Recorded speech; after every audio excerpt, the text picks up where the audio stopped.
Guys কোথায় যাচ্ছি বলো তো আমরা? হ্যাঁ হ্যাঁ, ঠিকই আন্দাজ করেছ। আমরা যাচ্ছি আমার মেয়ের জামা কিনতে। কিছু জামা আগে কেনা হয়ে গেছে, কিছু বলতে একটাই জামা কেনা হয়েছে, আর তার সাথে একটা শুজ কেনা হয়েছিল। আর আজকে আরও দুটো জামা কিনবো। আর দেখতে থাকো, ওই যে জামাটা প্রথমে দেখলে, ওটা নিয়েছি কি না নিয়েছি দেখতে থাকো, তবেই বুঝতে পারবে। আর এই দেখো যাচ্ছি, আর এটা হলো আমাদের এখানে পোকোর দোকান। তো আমরা প্রথমে গিয়েছিলাম ট্রেন্ড নামে একটা মল আছে আমাদের এখানে, এই যে এই মলটায় গিয়েছিলাম। বাবুরা তো খুব ভিআইপি দেখলাম, 9টা বেজে গেছে বলে মল বন্ধ করে দিয়েছে। বললো যে তোমরা 15 মিনিটের মধ্যে কিছু নিতে পারো তাহলে আসো। আমরা আর যাইনি, আমরা গিয়েছিলাম অন্য জায়গায়। আর এখানে হাজবেন্ড লিখছিল গাড়িতে তেল। আর আমার মেয়ে এত বড় জায়গা দেখলে একটু দৌড়াদৌড়ি করতে ভালোই বাসে, তার জন্য ওকে ছেড়ে দিয়েছিলাম। আর এই দোকানটায়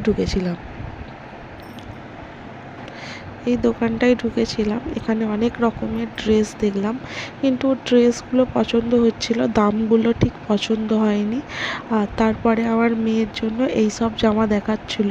এই জামাটা তো আমার মেয়ের খুব বড় হয়ে গিয়েছিল, তার জন্য নিলাম না। আর এর থেকে ছোট সাইজ ছিল না, আর আমার মেয়ে ওরকম জামা নাও পরতে পারে, সেই হিসাবেই নেওয়া হয়নি।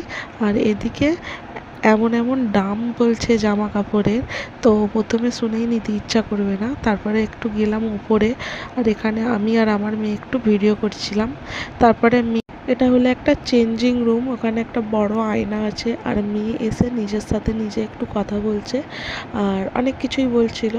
তারপরে অন্য দোকানে চলে গিয়েছিলাম, আর ওখানে জামাগুলো ভালোই ছিল, কিন্তু আমার দামগুলো ঠিক পছন্দ হয়নি, মানে অবাস্তব দাম বলছিল। আর আসার পথে দেখি একটা বিয়ে বাড়ি হচ্ছে, যতটা দেখে মনে হলো এটা কোনো রাজস্থানীদের বিয়ে বাড়ি, মানে হয়তো বাইরে থেকে বিয়ে করতে এসেছে। আর তারপরে আমরা চলে গেলাম বাড়ি, চলে এসেছিলাম। আর মেয়ের জামা কাপড়গুলো পরের ব্লগে দেখাবো।